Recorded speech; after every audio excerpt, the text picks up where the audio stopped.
Mesdames, Messieurs les journalistes, bonjour. Bonjour à nos auditeurs qui nous suivent sur Guira FM 93.3. Bienvenue à cette conférence de presse hebdomadaire de la MINUSCA. Ce matin, avec la représentante spéciale adjointe du secrétaire général de l'ONU, coordonnateur résident, coordonnateur humanitaire et représentant résident du PNUD, Madame Najat Khoshdi.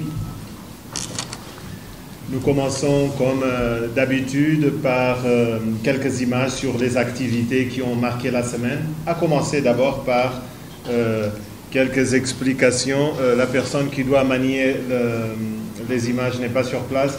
Une explication des tâches de Madame Najat Khoshdi, comme je l'ai dit, les représentantes spéciales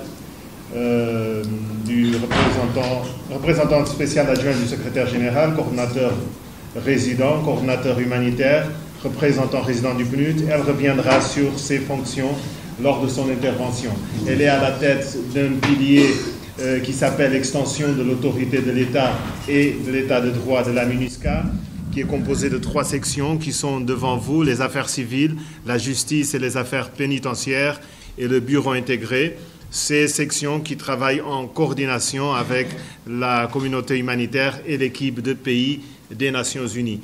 Parmi les différentes activités dans lesquelles Mme Khoshdi est impliquée, il y a ce travail pour la restauration de l'autorité de l'État. Sur ces images, une remise de moyens de locomotion à des bénéficiaires du projet Londo, c'était à Birao, en présence du chef de l'État.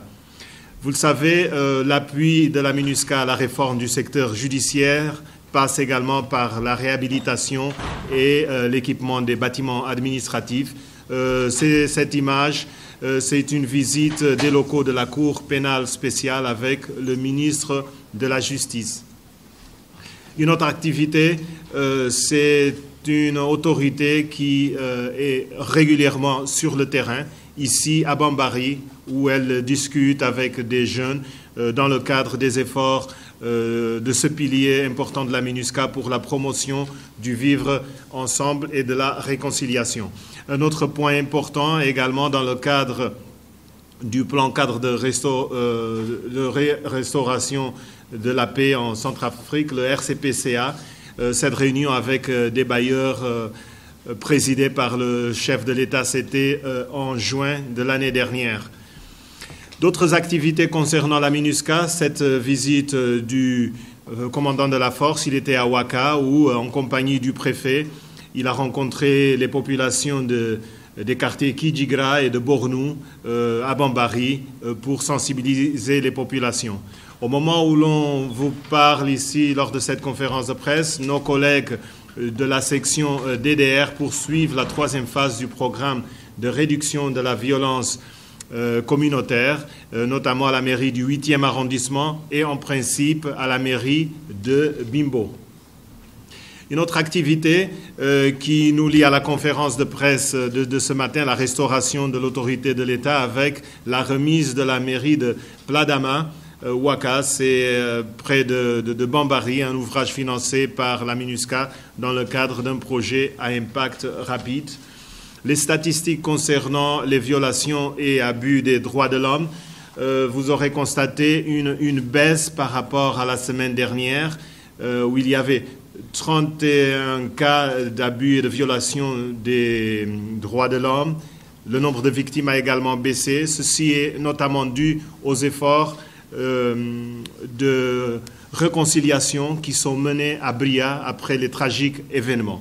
Les préfectures les plus affectées sont au nombre de 5, la Haute-Koto, le Mbomu, l'Ouampende, la Ouaka et la Nanamambere, avec les groupes les plus concernés, les Anti-Balaka, la coalition FPRC, UPC, MPC, mais également le Siriri et des Fulani armés et le RJ. Quelques activités civilo-militaires, la réhabilitation d'un pont à Kagabandoro par le casque bleu pakistanais, ainsi que la remise de médicaments par les casques bleus sri-lankais à l'hôpital de Bria, ainsi qu'un don en matériel scolaire à une école de Bangui par un personnel tchèque de la section d'information publique de la force. Et pour finir, une image de la semaine, c'était la visite de la mission d'évaluation électorale des Nations Unies qui était en RCA et qui s'est notamment rendue à Bambari. Elle a également rencontré les différentes autorités de ce pays. Sans plus tarder, j'invite la représentante spéciale adjointe du secrétaire général, Madame Nadia Drojdi, pour ses propos liminaires et ensuite nous passerons à vos questions. Merci beaucoup Vladimir, merci à toutes et à tous d'être présents aujourd'hui. Je voudrais commencer par dire que le poste en particulier et les fonctions du représentant spécial adjoint qui est en même temps également coordonnateur résident et coordonnateur humanitaire ne se trouvent que dans le cadre des missions intégrées, des missions de maintien de la paix intégrées. Et l'objectif justement, c'est de mettre toutes les capacités et les ressources qu'elles soient humaines ou d'expertise du système des Nations Unies ensemble pour pouvoir apporter une réponse intégrée à la consolidation de la paix et au relèvement. Et donc, vous ne trouverez pas forcément cette fonction dans toutes les missions de maintien de la paix. C'est un poste en général qui est appelé le poste aux 3 chapeaux. Le premier chapeau étant celui de représentant spécial adjoint et dont la fonction essentielle, c'est d'appuyer le représentant spécial du secrétaire général dans l'exécution du mandat qui a été donné par le Conseil de sécurité. Et il se trouve qu'ici, en République centrafricaine, j'ai sous ma supervision 3 composantes très importantes dans le cadre de la consolidation de la paix et du relèvement de la République centrafricaine. Le premier qui est en relation avec la restauration de l'autorité de l'État. Et quand on parle de la restauration de l'autorité de l'État, ce n'est pas uniquement le déploiement des fonctionnaires et agents de l'État, mais s'assurer d'appuyer et d'accompagner le gouvernement, en fait, dans le rétablissement des services de base aux communautés. Le deuxième élément qui est aussi très important, c'est bien sûr en relation avec le rétablissement de l'état de droit. Et vous savez que tout ce qui est lutte contre l'impunité est un élément fondamental des recommandations du Forum de Bangui et aussi du rétablissement de la paix ici en Centrafrique. Et la troisième composante, c'est tout ce qui est intégration, parce que comme vous l'avez vu dans le premier slide, il y a aussi la composante qui est relative au système des Nations Unies, donc toutes les agences des Nations Unies, et d'un autre côté, une partie de coordination essentiellement civilo-militaire en ce qui concerne les humanitaires et l'action humanitaire. Dans ce que vous voyez, donc en tant que représentante spéciale adjointe du secrétaire général des Nations Unies, il s'agit, comme je vous l'ai dit, de mettre en œuvre notre mandat sur la restauration d'autorité de l'État, le relèvement et la consolidation de la paix, l'appui à la mise en œuvre du RCPCA, comme vous savez, qui est un petit peu la colonne vertébrale réellement de tous les efforts qui sont faits, intégrés non seulement bien sûr par la mission, mais aussi par tous les partenaires et avec la contribution des agences des Nations Unies pour accompagner la politique et la vision du gouvernement sur le relèvement et la consolidation de la paix, avec des interventions très importantes de la part des affaires civiles. Et j'ai l'honneur d'avoir à ma droite le chef de section des affaires civiles que vous connaissez et qui aura l'occasion de revenir vous informer sur plus en détail ce que fait les affaires civiles et aussi à ma gauche tout ce qui est en relation avec les affaires sur la justice et les affaires pénitentiaires. Et donc j'ai le chef de section des affaires de la justice et des affaires pénitentiaires.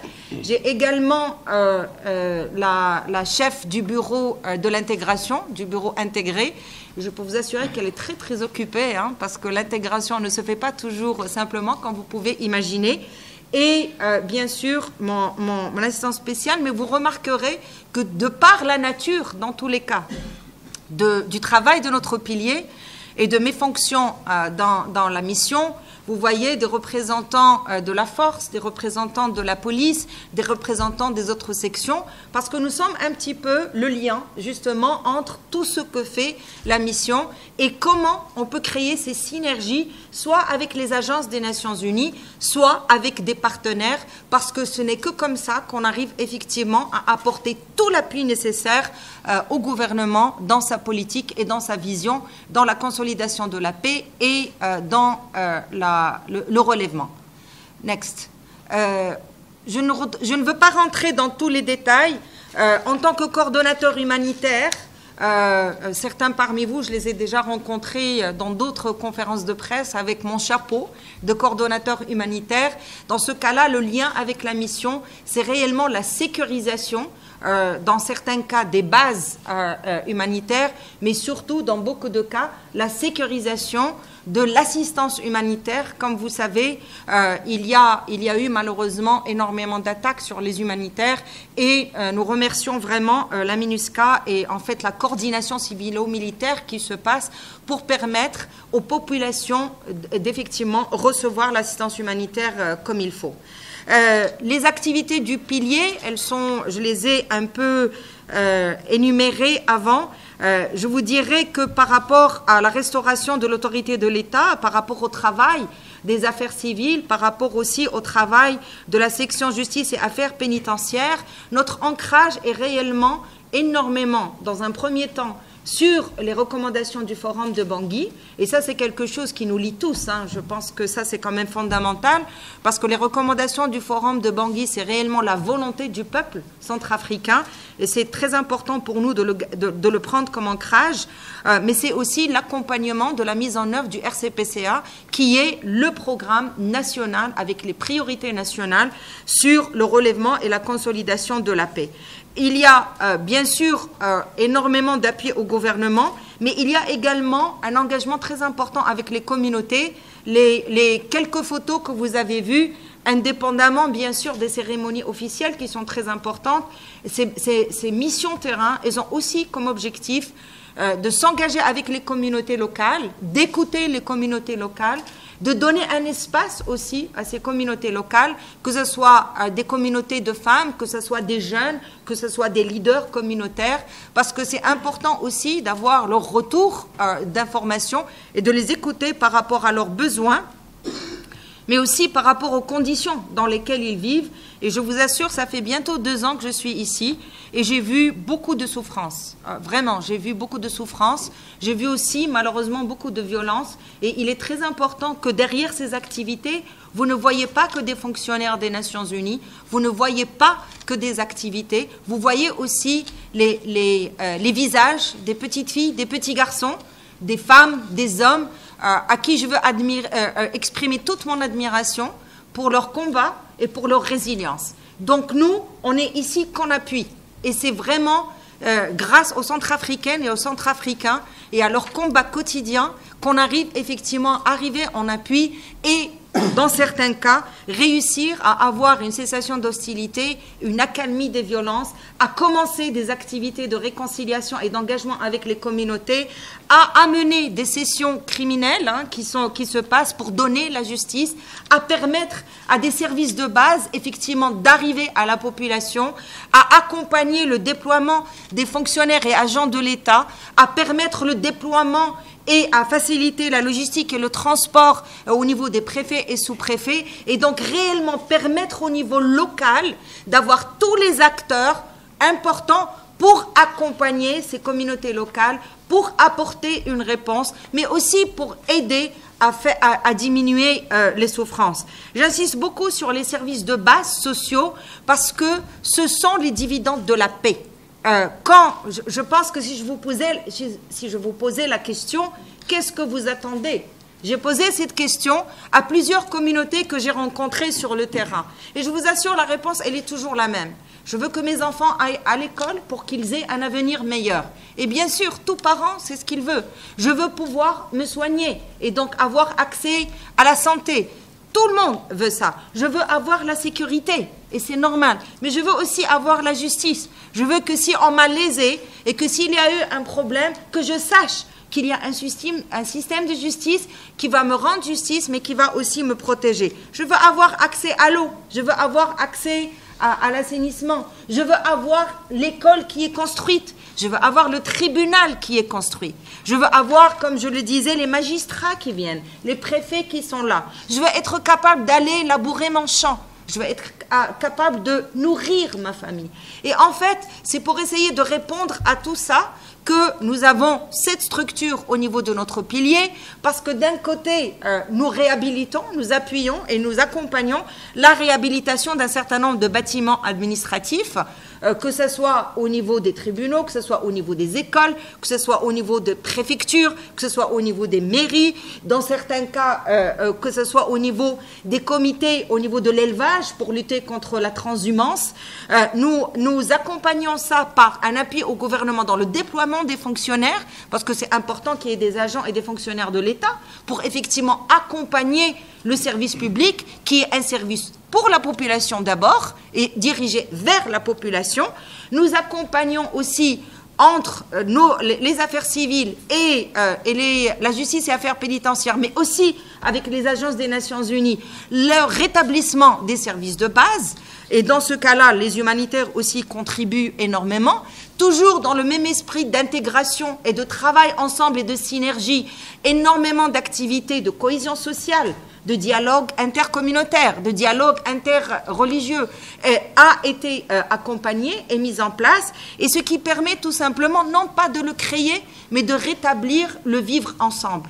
Parce que c'est la réalité ici. Je veux dire, c'est le conflit, malheureusement, qui a un peu déstructuré cette cohabitation, déstructuré et éclaté ce vivre ensemble. Et donc, avec des collègues formidables que nous avons, qui sont des collègues centrafricaines et centrafricains, qui travaillent au niveau des communautés. Ils font vraiment un travail formidable de ce dialogue, de rétablir ce contrat social qui est absolument indispensable et qui travaillent auprès des communautés et qui sont les agents de liaison pour la paix.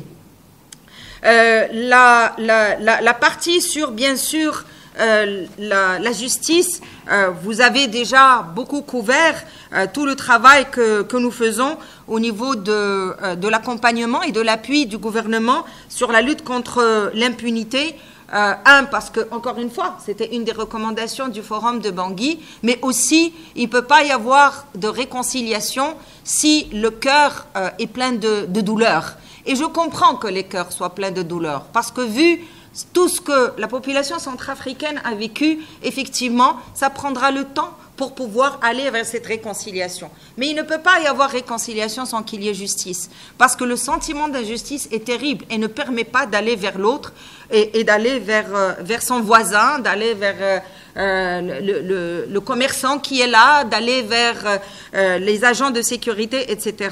Et donc, c'est quelque chose qui est vraiment central à notre travail. Nous avons appuyé et nous continuons d'appuyer le gouvernement sur tout ce qui est l'engagement et la lutte contre l'impunité sous toutes ses formes, parce qu'elle a plusieurs formes, par le renforcement aussi du système judiciaire, du système pénitentiaire, et comme vous le savez, par la mise en place aussi de la Cour pénale spéciale, et puis également dans la formulation de la politique sectorielle au niveau de la justice, parce que c'est important de prendre cela comme un ensemble et avoir également une intégration dans cette vision. Concernant la Cour pénale spéciale, la CPS, et grâce à l'appui de plusieurs partenaires, et permettez-moi de les citer, l'Union européenne, les États-Unis, les Pays-Bas, la France et en moindre partie le Maroc dans le cadre du renforcement des capacités, la mise en place de cette Cour a atteint une phase très avancée, d'abord grâce à une volonté politique très forte. Je pense que sans ça, la Cour pénale spéciale a été voulue par les Centrafricains. Donc nous, notre rôle est un rôle technique, d'expertise et de mobilisation de ressources auprès des partenaires pour permettre à cette Cour de voir le jour.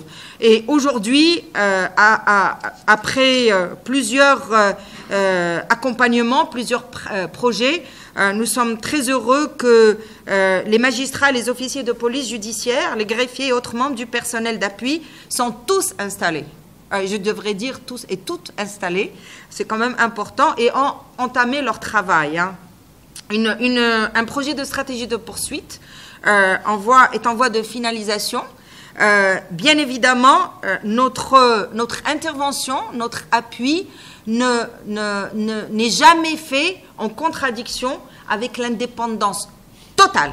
L'indépendance totale, j'insiste, l'indépendance totale du fonctionnement de la Cour, du travail de la Cour et des enquêtes de la Cour. Nous, on n'intervient absolument pas à ce niveau-là. Notre rôle est un rôle d'appui technique, de conseil, d'expertise et de renforcement des capacités. Mais à aucun moment, on intervient dans les dossiers. D'ailleurs, c'est le cas aussi dans la justice régulière.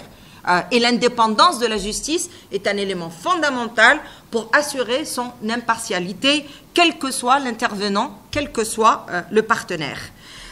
Concernant la réforme du secteur de la justice, la mission concentre son action, bien sûr, comme je viens de le dire, sur l'indépendance, et ça c'est fondamental, et l'efficacité aussi des institutions judiciaires nationales, et sur leur présence effective sur tous les territoires, parce que leur présence effective, c'est aussi leur appui effectif à la population. Comme je vous l'ai dit, notre pilier est centré sur les populations, sur les communautés.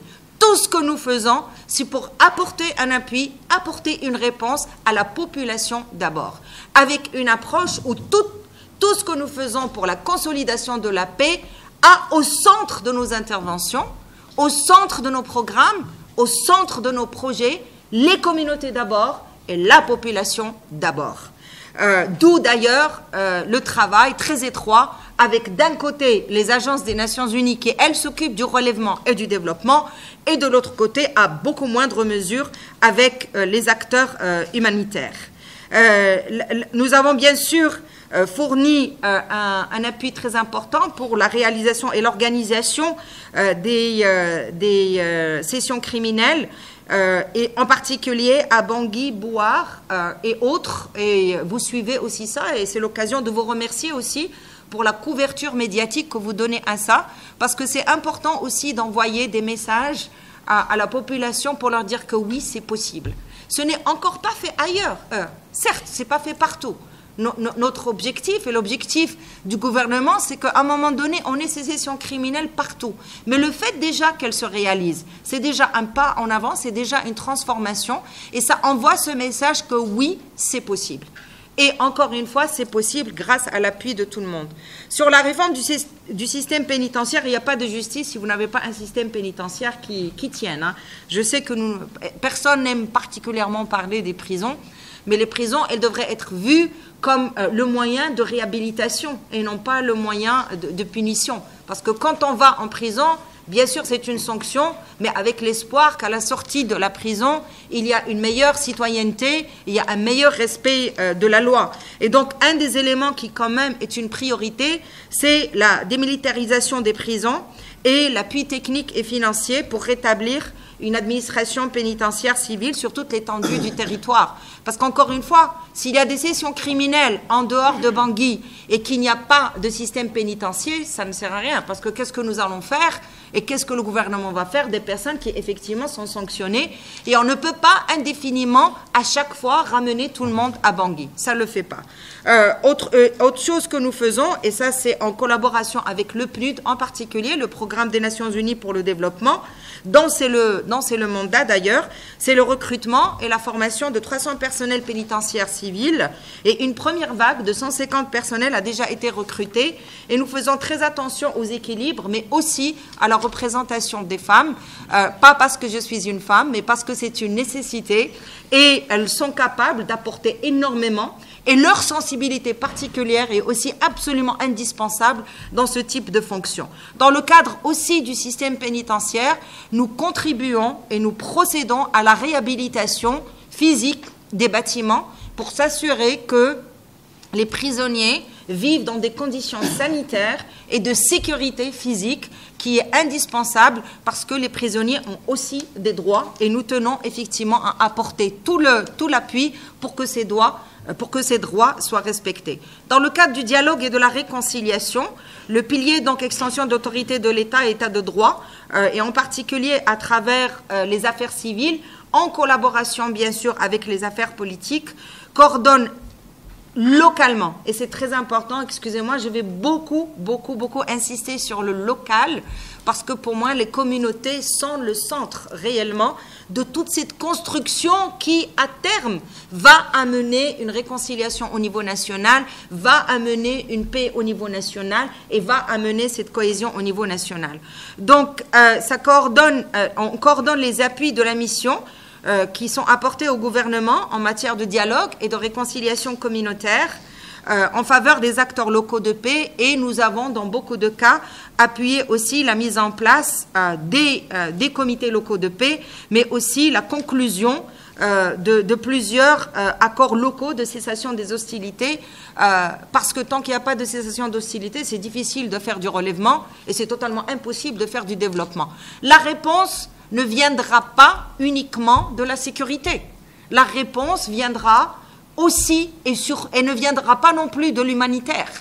La réponse viendra réellement en donnant les conditions aux communautés locales d'être plus résilientes, de générer des revenus, leurs propres revenus, d'être autonomes, de les enfants d'aller à l'école, de pouvoir avoir accès à des soins de santé, de pouvoir ne pas être victime des différentes épidémies, d'avoir la sécurité, d'avoir la justice. Donc la réponse viendra du relèvement. Lequel relèvement devra préparer le chemin pour le développement, surtout que la République centrafricaine s'est engagée aussi à la réalisation des objectifs de développement durable. Et vous savez que le principe directeur des objectifs de développement durable, c'est « Leave no one behind », c'est-à-dire que personne ne doit être laissé pour compte. Personne ne doit rester exclu, marginalisé et ne pouvant pas accéder à ce qui est son droit. Et donc, tout ce travail est fait, bien sûr, en collaboration avec les collègues des agences des Nations Unies. Et il se trouve que ces accords locaux de cessation des hostilités ont pu être faits au niveau de Bangui, de Bouar, de Bria, de Bangassou, de Birao, de Batangafu, de Zemio, de Markunda et de Koki. Bien évidemment, nous avons des défis. De temps en temps, tout le monde ne respecte pas forcément la parole donnée, mais nous suivons ça vraiment de très près et nous espérons que ce sont des éléments qui vont pouvoir continuer et que tous ceux qui s'engagent à quelque chose puissent effectivement la respecter comme aussi un acte de bonne foi, de réellement engagement dans le cadre du processus de paix qui aujourd'hui est en cours. Bien sûr, c'est un soutien technique, un soutien d'expertise, mais aussi un encadrement et des soutiens financiers dans ce cadre. Nous avons contribué au niveau de la mission, et ça c'est différentes sections de la mission, à des campagnes de sensibilisation et de formation de leaders locaux et autres représentants de la société civile, parce que pour nous, l'espace civil est fondamental.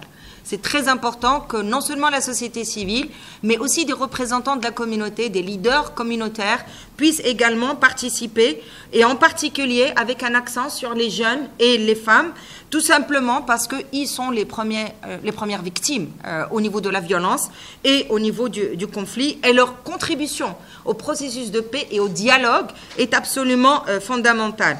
Et en fait, nous avons, avec les différents acteurs locaux, pu aboutir à la création d'un vaste réseau de 2500 civils dans les 16 préfectures du pays qui œuvrent pour la paix et qui ont donné des résultats.